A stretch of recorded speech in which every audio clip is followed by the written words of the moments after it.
Let's go first to Ukraine because that's all that's happening in the news. Give us your take on the Ukraine and the various relationships. I think the first thing I'd say is not to take too much notice of what most of the mainstream media has got to say about Ukraine, because most of them, and I'm thinking really more here about what I used to watch in the UK, particularly the BBC. Most of them are really just regurgitating the Ukrainian General Staff's perspective on what's happening. They're not taking account of other perspectives, such as what the Russians are saying they're doing. And very often that does lead to a distorted picture.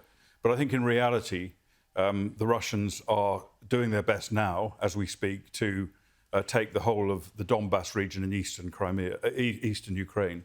And they're being quite successful at that. I think they're hammering the hell, unfortunately, out of the Ukrainians with artillery and then going in to mop them up. It's a slow, long process. But I think eventually, unfortunately, they will probably prevail in eastern Ukraine. They will also, I've no doubt, consolidate their gains that they've made, very effective gains in southern Ukraine, taking most of the southern coastline of Ukraine. And then at that point, I think once they're happy, they will, once Putin's happy with what he's got, he will ask for peace. And I'm sure that people like President Macron, Chancellor Scholz, will push Ukraine into accepting whatever the Russians are asking for.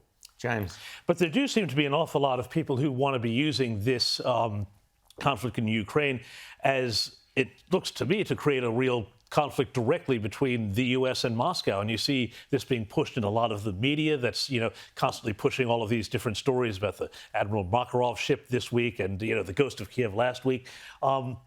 What do you make of that? And I know Macron wants to find an off-ramp, but are you concerned that there are other players in this that want to actually escalate this rather than come to some sort of conclusion that's not great, but is better than, the alternative? I don't think the Americans, if you're talking about the Americans, have a desire to escalate this conflict. I think what they have a desire to do is to support Ukraine, to prevent Putin from dominating the whole of Ukraine or even any part of Ukraine. But not only for that reason, also because if Putin is successful in Ukraine in any way, then that makes him even more dangerous as long as he stays in the Kremlin and threatens other Eastern European countries, including other NATO countries.